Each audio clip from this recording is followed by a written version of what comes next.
Nestle एक ऐसा brand जो हमारी डेली लाइफ का हिस्सा बन चुका है। चाहे सुबह की कॉफी हो, 2 मिनट में तैयार होने वाली मैगी हो या फिर मंच और किटकैट जैसी चॉकलेट्स, कहीं न कहीं नेस्ले के प्रोडक्ट से हमारा सामना हो ही जाता है। और बेबी फूड्स में तो इसकी बादशाहत ही है। लेकिन क्या आप जानते हैं कि नेस्ले के पास करीब 2000 ब्रांड्स के 10,000 से भी ज्यादा प्रोडक्ट्स हैं। मतलब कि हर एक को बताने बैठे ना तो शायद दिन ही खत्म हो जाए। पर क्या कभी आपने सोचा है कि इतनी बड़ी कंपनी पर लाखों मासूमों की मौत का इल्जाम भी है? वैसे तो ये ब्रांड दुनिया के हर कोने में मौजूद है, लेकिन इसकी कहानी इतने अप्स एंड डाउन से भरी पड़ी है ना कि आपको विश्वास ही नहीं होगा। पानी के लिए लोगों को तड़पाना, नई माँ को ऐसी सिचुएशन में डालना कि उनका ब्रेस्ट मिल्क ही बंद हो जाए, और फिर मैगी वाले पूरे कांड की कहानी तो शायद आपको पता ही होगी। तो चलिए स्टार्ट करते हैं नेस्ले कंपनी की उस कहानी को जो शुरू तो बहुत नेक काम के लिए किया गया था, लेकिन फिर ये ऐसे रास्तों पर भटक गया कि लोग इससे नफरत करने लगे और दोबारा प्यार भी। कंफ्यूज मत होइए, चलिए प्रॉपर समझने के लिए हम पूरी कहानी को जानते हैं। तो दोस्तों, नेस्ले की स्टोरी स्टार्ट होती है आज से करीब 210 साल पहले 10 अगस्त 1814 को, जब जर्मनी के फ्रैंकफर्ट में हेनरी नेस्ले का जन्म हुआ था। उनके फादर एक साधारण से ग्लास मेकर थे और फैमिली की फाइनेंशियल कंडीशन भी कुछ खास अच्छी नहीं थी। इसीलिए बहुत छोटी उम्र में ही हेनरी ने तय कर लिया था कि वो अपने पिता और भाइयों की तरह फैमिली बिजनेस का हिस्सा न बनकर कुछ अलग करेंगे। जिसके बाद से वो जे स्टीन के अंडर काम करने लगे, जो कि फ्रैंकफर्ट में ही एक फार्मेसी चलाते थे। हेनरी ने वहाँ 4 सालों तक काम किया और इस दौरान उन्होंने कई तरह की फार्मास्यूटिकल और केमिकल नॉलेज हासिल की, जो कि आगे चलकर उनके काफी काम आई। फार्मेसी छोड़ने के बाद से हेनरी अपने कुछ अननोन पर्सनल रीजंस की वजह से जर्मनी को छोड़कर स्विट्जरलैंड में माइग्रेट कर गए, और इस नए देश में आकर हेनरी खाना खाने के बाद पी जाने वाली एक स्पेशल शराब बनाकर बेचने लगे। लेकिन इस लिकर को मार्केट में कोई खास पहचान नहीं मिल पाई। इसके बाद उन्होंने विनेगर्स, रम और फर्टिलाइजर्स भी बनाए, लेकिन उन बिजनेसेस के साथ भी वही हुआ जो कि इनके लिकर बिजनेस के साथ में हुआ था। उसी टाइम पीरियड में यूरोप के अंदर बच्चों की मृत्यु दर बहुत ज्यादा बढ़ गई थी, स्पेशली उन बच्चों में जिन्हें उनकी माँ ब्रेस्ट फीड नहीं करा पाती थी, और ऐसे बच्चे कुपोषण का शिकार हो जाते थे। अब जब हेनरी ने इससे रिलेटेड डेटा कलेक्ट करनी शुरू की तो वो शॉक्ड रह गए, क्योंकि ऐसे केसेस में डेथ रेट्स काफी हाई थे। और उन्हें ये आंकड़ा देखकर ज्यादा बुरा इसलिए भी लग रहा था क्योंकि काफी कोशिशों के बाद उनकी अपनी कोई संतान नहीं हुई थी। ऐसे में वो दूसरे बच्चों की सेफ्टी को लेकर और भी ज्यादा सेंसिटिव हो गए। और फिर काफी सोचने के बाद उन्होंने डिसाइड किया कि वह ब्रेस्ट फीडिंग का एक ऐसा अल्टरनेटिव बनाएंगे जिससे लाखों बच्चों की जान बचाई जा सके। इसी सोच के साथ हेनरी ने ब्रेस्ट मिल्क पर स्टडी करना शुरू किया और अलग अलग इंग्रेडिएंट्स के साथ में एक्सपेरिमेंट करने लगे। लेकिन अनफॉर्चुनेटली काफी समय तक ये एक्सपेरिमेंट असफल रहे थे। असल में हेनरी के पास रिसोर्सेज और पैसों की काफी कमी थी, लेकिन फिर भी उन्होंने हार नहीं मानी और इधर उधर से किसी तरह पैसे इकट्ठे करने के साथ लगातार रिसर्च करते रहे। और फिर आखिरकार 1867 में उन्होंने एक ऐसा फार्मूला तैयार कर लिया जो कि ब्रेस्ट मिल्क का अच्छा सब्स्टिट्यूट बन सकता था। हेनरी ने इस फार्मूला को गाय का दूध, आटा और चीनी जैसी चीजों को एक साथ मिलाकर बनाया था। उन्होंने अपने दोस्त जिन बाल्थासर, जो कि ह्यूमन न्यूट्रिशन के साइंटिस्ट थे, उनके साथ मिलकर व्हीट फ्लोर से एसिड और स्टार्च को हटा दिया ताकि बच्चे इसे आसानी से डाइजेस्ट कर सकें। इस फार्मूला को फेरिन लैक्टे का नाम दिया गया और इसे बेचने के लिए उन्होंने नेस्ले नाम की एक कंपनी बनाई। अब दोस्तों, सबसे बड़ा चैलेंज था कि इसे बेचा कैसे जाए, क्योंकि एक तो ये कंपनी नहीं थी, ऊपर से जर्मनी के फेमस साइंटिस्ट जस्टिन वॉन ने भी कुछ समय पहले एक ऐसा ही बेबी फार्मूला बनाया था जिसमें एसेंशियल न्यूट्रिएंट्स की कमी थी, और इस वजह से लोग उसे डेडली सूप फॉर बेबीज कहने लगे थे। बेबी फार्मूला को लेकर मार्केट में डर का माहौल था, जो कि नेस्ले की परेशानियां बढ़ाता ही जा रहा था। लेकिन फिर अचानक एक दिन कुछ ऐसा हुआ कि कंपनी की किस्मत ही बदल गई। असल में कुपोषण का शिकार हुआ एक प्रीमेच्योर बेबी बहुत ही नाजुक हालत में था, और क्योंकि उस टाइम पर मार्केट में और कोई ऑप्शन नहीं था, इसीलिए उस बेबी को फेरिन लैक्टे दिया जाने लगा। सरप्राइजिंगली धीरे धीरे करके उस बच्चे की हालत में सुधार आने लगा और कुछ ही दिनों के अंदर वो पूरी तरह से स्वस्थ हो गया, जिसे देखकर डॉक्टर भी काफी हैरान थे, क्योंकि पहले उन सभी ने ही हाथ खड़ा कर दिया था। बस इस घटना के बाद से ही फेरिन लैक्टे के सुनहरे दिन शुरू हो गए, क्योंकि खुद डॉक्टर्स ने इस प्रोडक्ट को रिकमेंड करना शुरू कर दिया। अब स्टार्टिंग डेज में ये सिर्फ स्विट्जरलैंड में ही बिकता था, लेकिन धीरे धीरे यूरोप के बाकी देशों में भी इसकी डिमांड बढ़ने लगी और फिर इस डिमांड को फुलफिल करने के लिए हेनरी को एक बहुत बड़ी फैक्ट्री खोलनी पड़ी। अब कुछ टाइम के बाद हेनरी ने देखा कि लोगों के लिए ताजे दूध को लंबे समय तक सेफ रखना एक बहुत बड़ा सिरदर्द बन गया था, क्योंकि उस टाइम पर रेफ्रिजरेटर का आविष्कार नहीं हुआ था। ऐसे में दूध बहुत जल्दी फट जाता था और फिर इस प्रॉब्लम को ध्यान में रखते हुए नेस्ले ने कंडेंस्ड मिल्क बनाया, जिसमें दूध को एक फिक्स टेम्परेचर पर हीट करके गाढ़ा किया जाता है ताकि उसके अंदर मौजूद पानी जल जाए। इसके बाद उसमें शुगर मिलाकर इसे प्रिजर्व किया जाता है, जिससे कि ये लंबे समय तक खराब नहीं होता था। हेनरी का ये इनोवेशन न सिर्फ लोगों के इस प्रॉब्लम का सोल्यूशन बना, बल्कि इसने नेस्ले की पॉपुलैरिटी को और भी ज्यादा बढ़ा दिया। और इस तरह से कुछ ही सालों में हेनरी एक फेल्ड बिजनेसमैन से स्विट्जरलैंड के one of the richest person बन गए। लेकिन इस टाइम तक हेनरी बहुत बूढ़े हो चुके थे और क्योंकि उनका अपना कोई वारिस भी नहीं था, इसीलिए 1875 में उन्होंने ये कंपनी अपने 3 एसोसिएट्स को बेच दी, जो कि स्विट्जरलैंड के लोकल बिजनेसमैन थे। अब दोस्तों, हेनरी नेस्ले ने अपनी कंपनी की शुरुआत बच्चों के लिए न्यूट्रिशन और लाइफ सेविंग प्रोडक्ट बनाने के इरादे से की थी, लेकिन जब कंपनी नए मालिकों के हाथ में गई तो फिर इसका स्ट्रेटेजिक फोकस बदल गया। नए ओनर्स का लक्ष्य था कंपनी का ज्यादा से ज्यादा एक्सपेंशन और डाइवर्सिफिकेशन, जिस वजह से नेस्ले का मेन पर्पस सिर्फ बच्चों की न्यूट्रिशन तक सीमित न रहकर एक प्रॉफिट ड्रिवन कंपनी में बदल गया। अब व्यापार बढ़ाने के इसी इरादे से साल 1905 में नेस्ले को एंग्लो स्विस नाम के एक राइवल बिजनेस के साथ में मर्ज कर दिया गया, जिससे कंपनी की reach US, UK, Spain, Germany और ऑस्ट्रेलिया तक पहुंच गई। इसी दौरान 1912 में नेस्ले इंडियन मार्केट में भी एंटर कर गया, जहां इसने अपने बेबी फूड से लेकर कई दूसरे तरह के पैकेज्ड फूड भी लॉन्च किए। अब कंपनी एक तरफ काफी तेजी से ग्लोबल मार्केट में अपने पैर जमाने की कोशिश कर रहा था, लेकिन वहीं दूसरी तरफ वर्ल्ड वॉर 1 भी शुरू हो चुका था। इस युद्ध की वजह से यूरोप में फ्रेश मिल्क की भारी कमी होने लगी और लोग तेजी से कंडेंस्ड मिल्क पर डिपेंडेंट होने लगे। ऐसे में कई देशों की सरकारों ने अपने सैनिकों के लिए नेस्ले से बड़े पैमाने पर कंडेंस्ड मिल्क की डिमांड करनी शुरू कर दी। हालांकि नेस्ले के सामने भी सेम वही समस्या थी जो कि आम जनता को झेलनी पड़ रही थी, मतलब कि फ्रेश मिल्क मिल ही नहीं रहा था।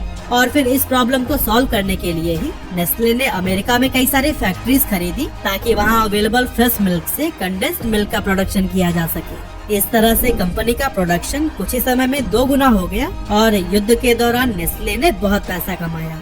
लेकिन जब युद्ध खत्म हुआ तो फिर मार्केट में फ्रेश मिल्क फिर से मिलने लगा, जिसकी वजह से नेस्ले की मुसीबतें बढ़ गईं, क्योंकि ओवर प्रोडक्शन होने के चलते कंपनी कर्ज में डूबने लगी थी। इस फाइनेंशियल क्राइसिस से बाहर आने के लिए नेस्ले ने अपनी प्रोडक्ट लाइनअप को डाइवर्सिफाई करना शुरू किया।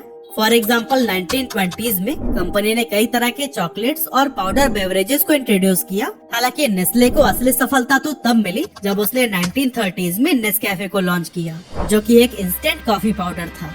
असल में नेस्कैफे के आने से पहले कॉफी बनाना बहुत झंझट भरा काम हुआ करता था। पहले बीन्स को रोस्ट करो, फिर उसे ग्राइंड करो, ब्रू करो और तब जाकर 1 कप कॉफी नसीब होती थी। लेकिन नेस्कैफे की सबसे बड़ी खासियत यही थी कि इससे कॉफी बनाना बहुत आसान हो गया। सिर्फ इसे पानी या दूध में मिक्स करिए और फिर कॉफी तैयार हो गया। नेस्कैफे ने दुनिया में न केवल कॉफी पीने के तरीके को बदला, बल्कि ये इतना पॉपुलर हुआ कि इसने नेस्ले की डूबती हुई फाइनेंशियल कंडीशन को स्टेबलाइज करने में भी काफी मदद की। कंडेंस्ड मिल्क की तरह ही दूसरे वर्ल्ड वॉर के दौरान नेस्कैफे की डिमांड भी बहुत ज्यादा बढ़ गई, क्योंकि ये कॉफी न सिर्फ जल्दी तैयार हो जाती थी, बल्कि मुश्किल हालातों में सोल्जर्स की एनर्जी को भी बूस्ट करती थी। इसी वजह से दूसरे वर्ल्ड वॉर के दौरान यानी 1938 से 1945 के बीच में नेस्ले की टोटल सेल्स इंक्रीज होकर $125 मिलियन तक पहुंच गई थी और ये नंबर उस टाइम पर बहुत ज्यादा बड़ा होता था। अब एक तरफ ग्लोबल लेवल पर तो नेस्ले खूब कमाल दिखा रहा था, लेकिन दूसरी तरफ इंडियन मार्केट में उसके लिए सरवाइव करना भी मुश्किल हो गया था। एक्चुअली नेस्ले ने सबसे पहले इंडिया में मिल्क प्रोडक्ट्स और बेबी फूड आइटम्स को लॉन्च किया था, लेकिन उस समय ज्यादातर लोग ताजे दूध और होममेड फूड्स पर निर्भर थे। पैकेज्ड और प्रोसेस्ड फूड का चलन यहाँ ना के बराबर था। ऐसे में नेस्ले के लिए इंडिया में अपना प्रोडक्ट बेचना बहुत बड़ा चैलेंज बन गया। इसीलिए नेस्ले ने सबसे पहले हाइजीन और न्यूट्रिशन अवेयरनेस पर जोर दिया। इसके लिए उन्होंने कई कैंपेन चलाए, जहां वो कंज्यूमर्स को समझाते थे कि पैकेज्ड फूड्स न सिर्फ कन्वीनियंट है बल्कि ये हेल्थ के लिए भी सेफ और बेनिफिशियल है। इस तरह के कैंपेन्स की वजह से पैकेज्ड फूड पर लोगों का ट्रस्ट बढ़ने लगा और इंडियंस भी अब नेस्ले के प्रोडक्ट्स को अपनाने लगे, खास करके बेबी फूड्स जैसे कि लैक्टोजन और सेरेलैक, क्योंकि हमारे देश में भी बच्चों में कुपोषण की समस्या बहुत आम थी। अब 1970s में एक तरफ तो नेस्ले फ्रोजन फूड, फार्मास्यूटिकल और कॉस्मेटिक जैसे फील्ड में डाइवर्सिफाई कर रहा था, पर इसी दौरान कंपनी ने लालच में आकर ऐसा काम कर दिया जिससे कि लाखों बच्चों की जान खतरे में पड़ गई। एक्चुअली हुआ ये कि जैसे ही मेडिकल साइंस एडवांस हुआ तब कई सारे स्टडीज में ये साबित हो गया कि बच्चों के लिए माँ के ब्रेस्ट मिल्क से ज्यादा हेल्दी कुछ भी नहीं होता। अब नेस्ले का बेबी फार्मूला भले ही ब्रेस्ट मिल्क का एक अच्छा अल्टरनेटिव था, लेकिन फिर भी लोगों के एजुकेट होने के साथ इसकी डिमांड कम होने लगी और बेबी फार्मूला से आने वाला रेवेन्यू भी काफी कम हो गया। इससे परेशान होकर नेस्ले ने सोचा कि क्यों ना कुछ ऐसा किया जाए कि उनके बेबी फार्मूला को वो लोग भी खरीदने लगे जो कि प्रॉपर ब्रेस्ट फीड करा सकते थे। इसके लिए उन्होंने अपने प्रोडक्ट को कुछ ऐसे एडवर्टाइज करना शुरू कर दिया कि उनका ये फार्मूला बच्चों के लिए माँ के दूध से भी ज्यादा बेहतर है। खैर, इनका ये स्कैंडल सिर्फ एडवर्टाइजमेंट तक ही नहीं रुका, बल्कि ये डॉक्टर्स को भी पैसे देने लगे ताकि वो माओ को बता सके कि नेस्ले का बेबी फार्मूला ब्रेस्ट मिल्क से ज्यादा फायदेमंद और सेफ है। इस तरह के मैनिपुलेशंस की वजह से वो माएँ जो कि अपना दूध पिला सकती थी वो भी बेबी फार्मूला पर स्विच करने लगी, जिसके चलते बच्चों में इन्फेक्शंस का रिस्क बहुत ज्यादा बढ़ गया। और दोस्तों पता है, नेस्ले यहीं पर नहीं रुका, बल्कि इस स्ट्रैटेजी को एक कदम और आगे बढ़ाते हुए इसने अफ्रीका और एशिया में भी बड़े लेवल पर कैंपेन शुरू कर दिए। इसके लिए इन्होंने सेल्स वुमन को नर्सेज की तरह ड्रेसअप किया, जो कि हॉस्पिटल्स के अंदर मैटरनिटी वार्ड्स में माओ से मिलती और उन्हें ब्रेस्ट फीडिंग छोड़कर नेस्ले का फार्मूला इस्तेमाल करने के लिए कन्विंस करती थी। इन सेल्स वुमन्स को कमीशन पर रखा गया था, यानी कि जितना ज्यादा फार्मूला वो बेचेंगी उतना ही ज्यादा पैसे कमाएंगी, और इसी वजह से वो बहुत ही एग्रेसिवली इस फार्मूला को सेल करने लगी। नेस्ले ने इन फेक नर्सेस को कुछ सैंपल्स भी दे रखे थे जिसे कि वो नई माओं को फ्री में ही दे दिया करती थी। ऐसे में जब तक वो सैंपल खत्म होता था तब तक माँ का दूध नेचुरली प्रोड्यूस होना ही बंद हो जाता था। ऐसे में उनके पास नेस्ले का महंगा प्रोडक्ट खरीदने के अलावा और कोई दूसरा ऑप्शन नहीं बचता था। नेस्ले के इस धोखे का सबसे बड़ा नुकसान उन देशों में देखने को मिला जहाँ पीने के लिए साफ पानी अवेलेबल नहीं था, क्योंकि वहाँ के लोग गंदे पानी में ही बेबी फार्मूला मिक्स करके बच्चों को देने लगे थे। इसीलिए बच्चों में डायरिया और कई तरह की बीमारियाँ फैल गयी। इसके अलावा कुछ लोग जो गरीब परिवार से थे और बेबी फार्मूला अफोर्ड नहीं कर पाते थे, वो फार्मूला पाउडर को पतला करके इस्तेमाल करने लगे, जिससे कि बच्चों को पर्याप्त न्यूट्रिशन नहीं मिल पाता था और वो कुपोषण का शिकार हो जाते थे। यानी कि जिस समस्या को खत्म करने के लिए हेनरी नेस्ले ने इस कंपनी की शुरुआत की थी, आज वही कंपनी इस समस्या के होने का सबसे बड़ा रीजन बन गई। ऐसा अनुमान लगाया जाता है कि नेस्ले के उन झूठी फार्मूला मार्केटिंग प्रैक्टिसेस की वजह से लाखों बच्चों ने अपनी जान गंवाई थी, और ये सिलसिला शायद आज भी जारी रहता अगर 1973 में न्यू इंटरनेशनलिस्ट नाम की एक मैगजीन नेस्ले की इस घिनौनी मार्केटिंग स्ट्रैटेजी का पर्दाफाश नहीं करती। इसके अलावा 1974 में British NGO war on want ने एक बुकलेट पब्लिश की थी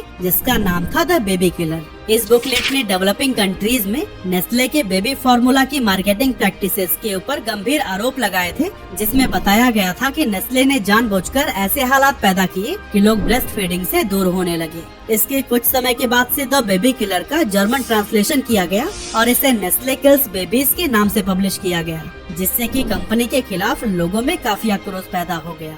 इसके जवाब में नेस्ले ने पब्लिशर्स पर स्विट्जरलैंड में मानहानि का मुकदमा दायर कर दिया और 2 सालों तक केस लड़ने के बाद अदालत ने नेस्ले के पक्ष में फैसला सुनाते हुए उसे कानूनी तौर पर क्रिमिनल रिस्पॉन्सिबिलिटी से बरी कर दिया। लेकिन अजीब बात तो यह है कि अदालत ने उन पब्लिशर्स पर 300 स्विस फ्रैंक्स यानी कि लगभग $400 का जुर्माना लगाया जिन्होंने नेस्ले के खिलाफ लिखा था। हालांकि नेस्ले ने कानूनी जीत तो हासिल कर ली थी, लेकिन मुकदमे और विवाद के चलते उनकी ग्लोबल रेपुटेशन को गहरा धक्का लगा था। नेस्ले के अनएथिकल मार्केटिंग टैक्टिक्स के खिलाफ काफी प्रोटेस्ट हुए और कई देशों में इसके प्रोडक्ट को बाइकआउट किया जाने लगा। इस कंट्रोवर्सी के बाद से नेस्ले को अपनी इमेज सुधारने के लिए कई सारे इम्पोर्टेंट स्टेप्स लेने पड़े। इसने ग्लोबल लेवल पर कई प्रोजेक्ट शुरू किए जिसमें साफ पानी और बेहतर हेल्थ सर्विस को प्रमोट किया गया। इन कदम के जरिए नेस्ले ने ये संदेश देने की कोशिश की कि वो न सिर्फ मुनाफा कमाने के लिए बल्कि सामाजिक जिम्मेदारियां निभाने के लिए भी काम कर रहे हैं।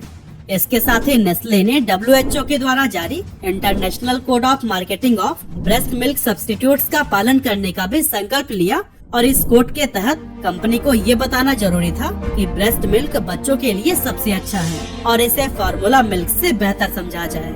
अब जब इस मामले की आग शांत हो गई तो 1983 में नेस्ले ने भारत में मैगी नूडल्स को लॉन्च किया, जिसने कि इंस्टेंट फूड के सेक्टर में एक नया बदलाव लाने का काम किया। उस समय भारत में नूडल्स का कॉन्सेप्ट बिल्कुल नया था, इसीलिए नेस्ले ने इंडियन कस्टमर्स का ध्यान अट्रैक्ट करने के लिए खूब मार्केटिंग की। कुछ ही समय में मैगी पॉपुलर होने लगी, खास तौर से बड़े शहरों में जहां महिलाएं बाहर निकलकर काम पर जाया करती थी। उस समय उन्हें एक ऐसे फूड ऑप्शन की जरूरत थी जो कि झटपट बन जाए और बच्चे भी उसे पसंद से खा लें। हालांकि अपने बेहतरीन स्वाद और शानदार मार्केटिंग की वजह से जल्दी मैगी बड़े शहरों से निकलकर देश के हर कोने में पहुंच चुकी थी और भारत में तो इसे इतना पसंद किया गया कि लगातार 3 दशकों तक इसकी कामयाबी को ही कोई नहीं छू सका। लेकिन फिर 2015 में अचानक कुछ ऐसा बवाल हुआ कि सरकार ने न सिर्फ मैगी को इंडिया में बैन कर दिया, बल्कि उस पर 640 करोड़ रुपए का भारी भरकम फाइन लगाया गया। पर गवर्नमेंट ने ऐसा किया क्यों, इसे जानने के लिए हमें 2015 में जाना होगा। लेकिन उससे पहले भी कई सारे ऐसे इवेंट्स हुए थे जिसे आपके लिए जानना बहुत जरूरी है। जैसे कि 2013 में नेस्ले पर आरोप लगे कि वो पाकिस्तान के गांव और छोटे शहरों में ग्राउंड वाटर का ओवर एक्सप्लॉयटेशन कर रहा है। एक्चुअली कंपनी इस पानी को निकालकर अपनी फैक्ट्रीज में प्यूरिफाई करती थी और बॉटल्ड वाटर के रूप में बेचती थी। इसके चलते ग्राउंड वाटर लेवल काफी तेजी से नीचे गिरने लगा और लोग महंगा बॉटल्ड वाटर खरीदने पर मजबूर हो गए। लेकिन ये समस्या सिर्फ पाकिस्तान तक ही सीमित नहीं थी, बल्कि कैलिफोर्निया और मिशिगन में भी नेस्ले ने पानी की भारी कमी के बावजूद इसे लार्ज स्केल पर निकालकर बेचना शुरू कर दिया था। इस चीज को लेकर दुनिया भर में नेस्ले को काफी क्रिटिसाइज किया गया, लेकिन कभी भी कंपनी के ऊपर बहुत बड़े लेवल की कार्यवाही नहीं हुई। दूसरी तरफ इंडिया में नेस्ले अपनी मैगी को धड़ल्ले से बेच रहा था और हर थोड़े समय में इसके नए नए फ्लेवर्स लॉन्च कर देता था। लेकिन मई 2015 में जब यूपी के फूड एंड ड्रग एडमिनिस्ट्रेशन ने मैगी का सैंपल टेस्ट किया तो पाया कि उसमें 17.2 ppm लीड थी, जबकि भारत में इसकी तय सीमा सिर्फ 2.5 ppm है। साथ ही कंपनी दावा करती थी कि उनके पैकेजिंग में MSG यानी कि मोनोसोडियम ग्लूटामेट का इस्तेमाल नहीं होता है, जबकि टेस्ट में इसकी भी उपस्थिति पाई गई थी। सिंपल टर्म में अगर बात करें तो ये एलिमेंट्स बच्चों की मेंटल डेवलपमेंट के लिए बहुत हानिकारक होते हैं। साथ ही इन्हें खाने के बाद लोग कई तरह की बीमारियों की चपेट में आ सकते हैं। इसीलिए दिल्ली, गुजरात और आंध्र प्रदेश जैसे कई राज्यों की सरकार ने मैगी को तुरंत बैन कर दिया। और दोस्तों, बाद में ये मामला इतना ज्यादा कंट्रोवर्शियल हो गया कि सेंट्रल गवर्नमेंट को पूरे देश में ही मैगी को बैन करना पड़ गया। साथ ही कंपनी पर लीगल एक्शन लेते हुए 640 करोड़ रुपए का फाइन भी लगाया गया। लेकिन ये मामला यहीं पर नहीं रुका, बल्कि लोगों में इस केस को लेकर इतना ज्यादा गुस्सा बढ़ गया कि बिहार के मुजफ्फरपुर में अमिताभ बच्चन, माधुरी दीक्षित और प्रीति जिंटा के खिलाफ FIR दर्ज हो गई कि वो ऐसी चीजों को क्यों प्रमोट कर रहे हैं जो कि लोगों की जान के लिए घातक है। इस तरह के लीगल बैटल्स, बढ़ते विवाद और लगातार क्रिटिसिज्म के चलते नेस्ले को अपनी सारी मैगी नूडल्स मार्केट से वापस मंगवानी पड़ी और इससे उसे बहुत बड़ा लॉस हुआ। लेकिन कंपनी ने फिर भी हार नहीं मानी।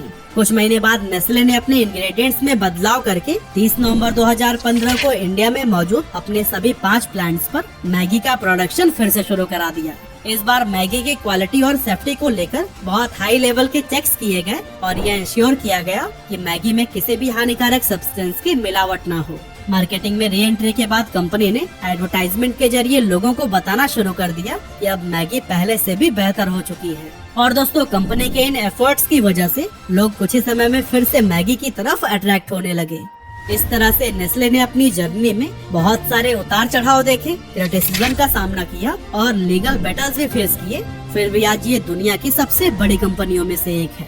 लेकिन सवाल है कि कैसे?